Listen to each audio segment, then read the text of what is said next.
Hello there, friends. It's Jimmy Maverick. Welcome to another edition of the Fantasy Maverick podcast. Today, we are going to do a mock draft for the Fantasy Football Players Championship, the first overall pick. I'm going to take CMC with my first pick and see what kind of team I can build around it because of the issues related to the Week 13 Fantasy Championships in the FFPC. So what do you think of this team? Let me know down below, and let's watch it right now. Listen up. It's time for the Fantasy Maverick podcast, starring the guy who's going to help you win that fantasy championship, Jimmy Maverick.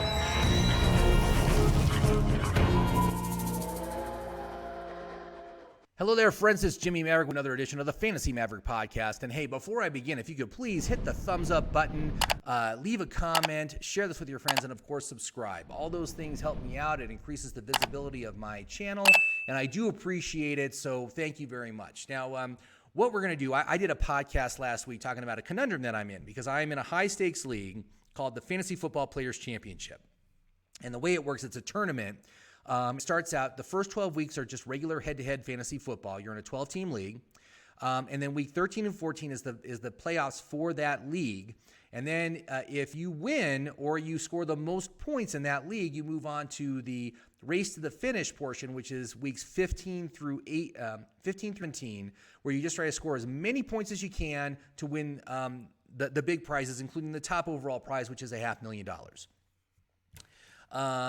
So the situation is that I have the number one overall pick. Do I take CMC? The big problem with CMC is that his bye week is week 13, which is, of course, the first week of the fantasy playoffs for this division. And so you are really going to kneecap your team by taking out your number one player and highest scoring overall player in fantasy football for that to happen. So what I want to do is I want to try a mock draft taking CMC, but then also going and getting two near elite running backs in the second and third round, see what kind of team I can build off of that, because that would make me feel more comfortable about that week 13 bye, as if I have two other running backs which are rock solid. They're obviously not going to be of that caliber, but if I could get someone like Clyde Edwards-Helaire and David Montgomery or J.K. Dobbins or those kind of guys, I think I would be more comfortable with that. So I want to see what kind of team I can build. And we're going to do this on the Fantasy Simulator. And the reason why I'm doing this on this system is because it can somewhat approximate how the players come off. This is a PPR with tight end premium league. So tight ends get 1.5 points per reception, really upgrades their value substantially for fantasy football. And because of that, they come off much quicker than in a regular league. In fact, in this league, in the first 3 rounds, you will see 6 tight ends come off the board. All 6 in the first 3. Maybe one of them, like maybe Mark Andrews, will make it to pick 40, right? That overall, early in the 4th round. But that's where you're at. And given the way we're picking, I would have to take one of those tight ends. Literally, if I want an elite one, I'd have to take it with my first pick. I'm not going to do that. I'm taking CMC. But this approximates it. And what we're going to do is we're going to use my app, My Perfect Fantasy Draft, which I invite you to go to my website, fantasyfootballmaverick.com, to try it out. You just click here to get into it. You can free to see a limited version of the app, but if you want to access the FFPC list, you need to subscribe. It's $20. It's $19.95. Use it on as many leagues as you want. But when you go in, it's going to ask you 3 questions. So basically the 3 questions are, how does your league score points? And it's this PPR with tight end 1.5 PPR. That is the FFPC list and league. Do you want to engage Jimmy's recommended player filters? We're going to say no. And then do you want to enter draft mode? Yes. And so we put in the size of our league. It's a 12-team league. We're picking first. Let's go ahead and enter draft mode. So I'm just going to put my glasses on here so I can actually see. So you've got your player list down here. You got position filters up here. You've got round filters. So this is each round of the draft. And then these are recommendations. You can minimize that so you just see the names. And you can see for the first round, it's recommending Dalvin Cook. Christian McCaffrey's right there. It's very close on the Vork score, Travis Kelce. One of the things my app does is it looks in players in pods. It's like each round is a pod. And what you're looking at here is you're seeing all the players between your first pick and your second pick with a little bit of overlap. I think this is the top 26 players, and if we go pick 25 on our next pick, so you see those players. The hands mean their reaches, which means these are guys that have the highest likely chance to make it to the next round, although they might be long shots. You'll see long shots as we get later on. But it's score. Instead of their draft position or whatever, I rate all players on 4 key stats: value, outlook, reliability, and consistency. Those 4 things. It's actually these 4 columns right here. And based on how they do on each of those, they get points. Those points are added up. That's the Vork score, sorted by the Vork score. Highest points first. And what I say is, if a player scores at least 40 Vork points and gets at least 3 stars on the outlook, that's a player I recommend. If you go below 40, it's risky. If you go below 3 stars, it's risky. You know, you're taking a chance. It's important to know that, but you can see that in the first round, there's tons of players that score over 40 Vork points and 3 or more stars. So they're all good, but the top ones obviously are what you want to focus on. You focus on the top, you ignore the players at the bottom of the list because they're problematic. They're injured. They got a poor outlook. They got poor reliability or consistency or poor value. You know, there's a number of reasons why they would be towards the bottom of the list. So you just want to avoid those players. Just stick with the good ones at the top. So we'll take Christian McCaffrey first, obviously. And then what I'm going to do is I'm going to set up my queue for the second round players that I really want to see make it to us. And, of course, we're going to go running back, robust running back. So Clyde Edwards-Helaire is kind of the crown jewel. If I can get him, I know we'll be having a good draft. Unfortunately, he is a long shot, less than 50-50 shot he'll make it to us. But we got players like Edwards-Helaire, Swift, Montgomery, Mixon, and Dobbins. All those guys are good. Really, the only ones that score over 40 is just Montgomery, Swift, and Edwards-Helaire. Again, Mixon, Dobbins, Chris Carson. Good choices, but they're a little riskier.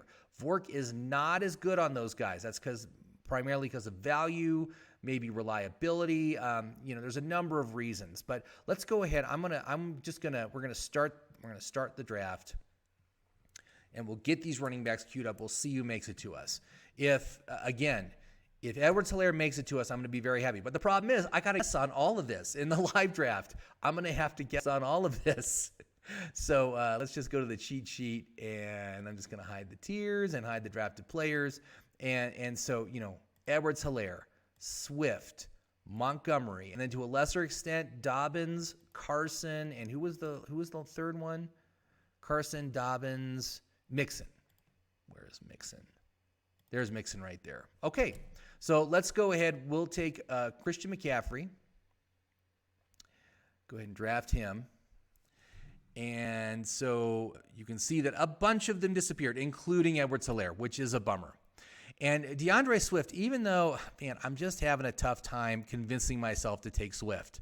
But he is a good choice. He offers decent value, nice outlook, very consistent, medium reliability, which is really what you can mostly expect from running backs. They don't play every game. But he is borderline overvalued, but I do consider him fair value at this point.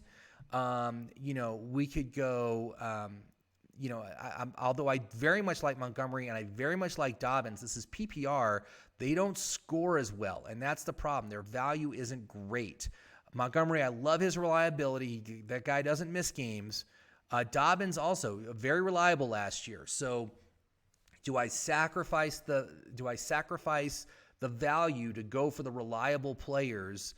And I think I might do that. Montgomery and Dobbins both are really great players.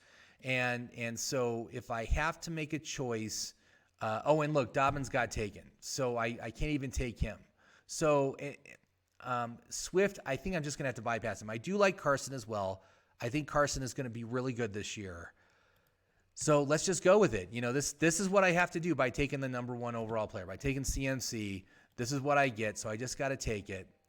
And you can see that, look at the great wide receivers still on the board. Jefferson, Metcalf, Allen, Robinson, McLaurin, CeeDee Lamb. These guys are all so good. So many undervalued wide receivers here. But I need to be ready for week 13. So let's go ahead. We'll take Montgomery. And, I didn't set up my ones for the next round. So let's look at the 4th, 5th round. Now, obviously, 4th, 5th round, we got to switch gears. We got to take ourselves some wide receivers. So what wide receivers could we get? So you can see DJ Moore is a long shot. He would be a great choice because he's a nice undervalued player. Chase Claypool, Robbie Anderson, another Week 13 player. Oh, look at that. And Moore is a Week 13 player. Oh, boy. T. Higgins, very much like Tyler Lockett, very inconsistent but very high ceiling. Brandon Ayuk is another player that could break out, but he is overvalued at this point. Kenny Golladay is a guy who I've tried to talk myself into, but right now with that injury, he got the hamstring. I'm like, not a chance. I'm not going to touch him. Julio Jones also is fair value here. So let's just kind of see who makes it to us on the wide receivers and see what we can do with that. So you can see all these great wide receivers are coming off the board. But let's see who made it. Oh, okay, so we got some. Okay, so look at this. Mike Evans did make it to us. Now, Mike Evans is another inconsistent player, but he's someone who was not expected to make it this late. So he just kind of fell to us. Mike Evans scores very well. Value is great. Look at that. Value ranked 31st overall. We're at pick 48. So I think he's absolutely one that we're going to take. Who else made it to us? Julio Jones is there. So, Julio Jones, he's farther down here. He does not score well. He's riskier. He's an older player, but he is fair value. Let's see here. We could go. Oh, and DJ Moore did make it, but again, the Week 13 bye, I don't want another Week 13 bye player. Cooper Kupp made it. Oh, now Cooper Kupp. He is also one that should not have made it to us at this late point. But Kupp, fantastic. Look at that. We get Kupp and Evans as our two top wide receivers, 33rd overall value and 31st overall value. Let's go with that. I think that's a no-brainer at this point. We're just taking the value and should partially make up for the value we lost on that previous round of players. So let's go. We'll take Mike Evans and we'll take Cooper Kupp.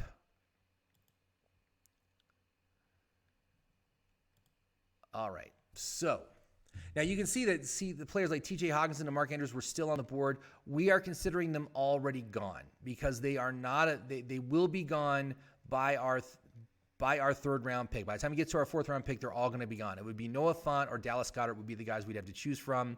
Now we're moving in the seventh round, and my best mid-round value tight end is available. Logan Thomas. He only scores 2 stars on the Outlook, but his value, he is undervalued relative to his draft position. His VORC score is 40 points. This is an offense. Frank Reich, he utilizes the tight end. He utilized Logan Thomas extensively last year, but also don't forget Greg Olsen back in Carolina, one of the top tight ends in the league when he was in his prime. That was Frank Reich. So I'm really comfortable in Logan Thomas as our tight end 1.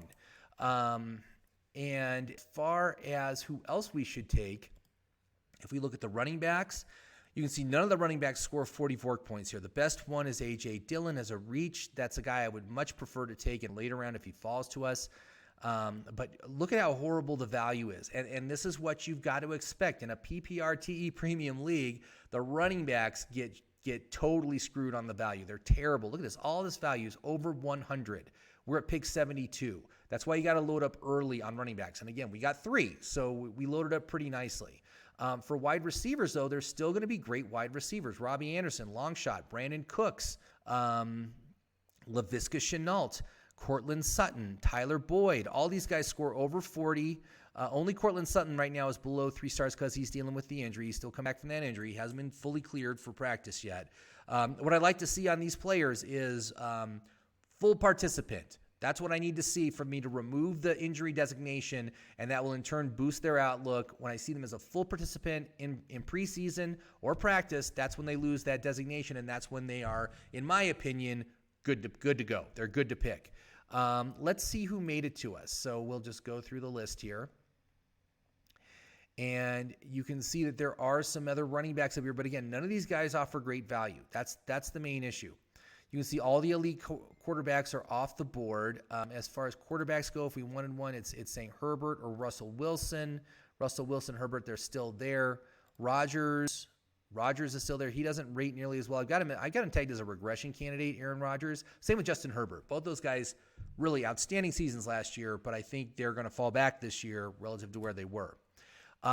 We do need, if we look at our roster here, We do need another flex, and we need our tight end. We need a quarterback. I think we can wait on the quarterback.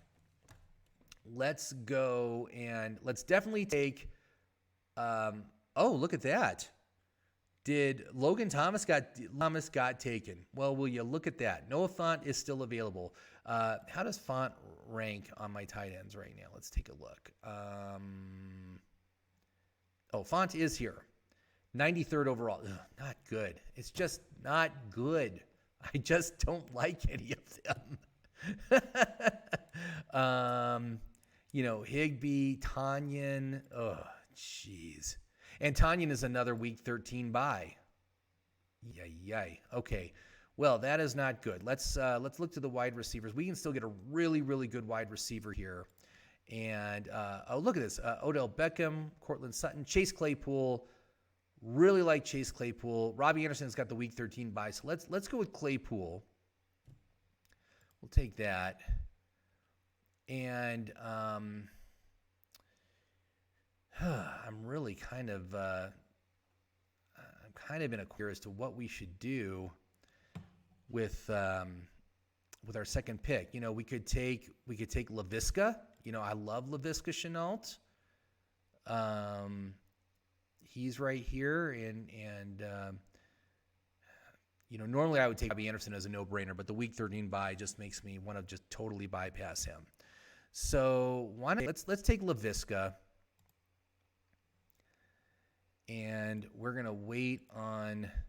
We'll see who falls to us on the next round. So 8, 9. If we look at tight ends, who's tight ends? So here's where we could take someone like Adam Troutman, who does have some nice upside in New Orleans, especially for the first part of the year. Value is inside the top 100. He's fair value. Irv Smith's another player a little bit overvalued. Mike Gesicki is a fair value play here.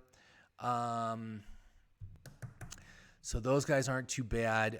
If we look at wide receivers, we're really kind of good on wide receivers. We need to go back to running backs. We get someone like Kenyon Drake, Ronald Jones. A.J. Dillon is a long shot for this round, but I do like him. Even though his value's terrible, I think he's got some serious touchdown upside, goal line work. So what do I want to do? I think if I went, and of course the analyzer is going to hate me taking one of these guys as opposed to one of the top ones. But again, I'm assuming that those top players are gone. I think I'll take the upside of Troutman. Why don't we go ahead and we'll take Troutman with our first pick. And we'll, of course, get a second tight end in a little bit. Who's on the quarterbacks? So we got Tannehill, Hurts, and Stafford. And we got Stafford. We could stack him with Kupp. I like that. Brady's already gone, so we can't do the stack with Mike Evans. Kenyon Drake is here. I really like Kenyon Drake. He rates, for him being available this late, Kenyon Drake, top 100 value, nice VORC score. I think I got to take Drake. And we'll just take our chances to the next round. So the 10th, 11th round,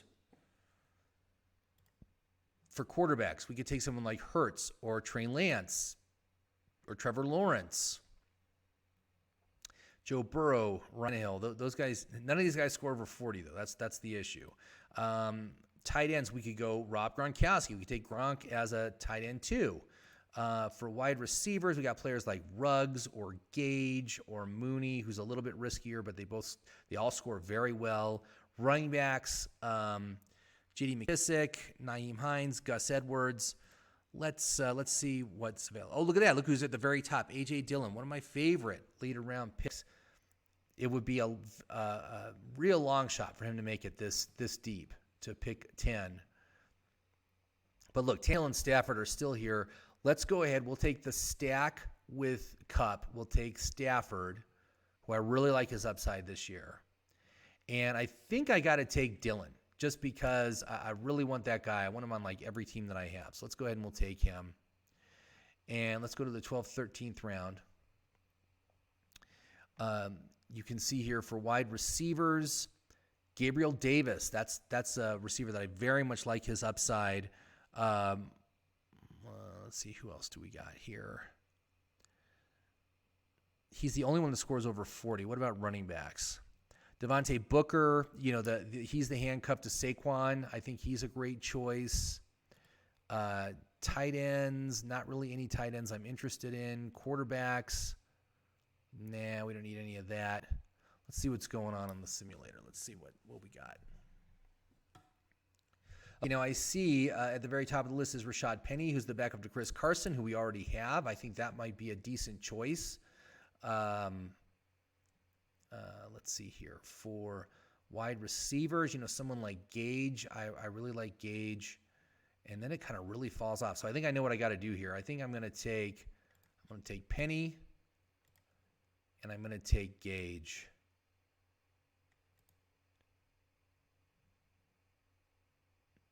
All right, let's go ahead and take Gage, and now we'll go to the 14th, 15th round. And this is where I've been getting my second tight end. I've been getting Eric Ebron, who rates very well for value and is is utilized a lot around the goal line.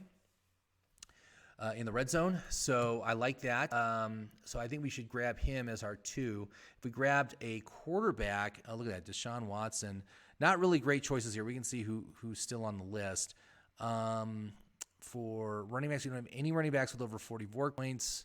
Wide receivers, no wide receivers over 40 VORC points. So this is a little bit of a conundrum. It's recommending that we should take like the Denver Broncos defense, the Baltimore Ravens defense. Not a lot of great choices in this round. Let's see what the simulator gives us. Oh, look! I saw Deshaun Watson came off the board there. Got some more quarterbacks coming off.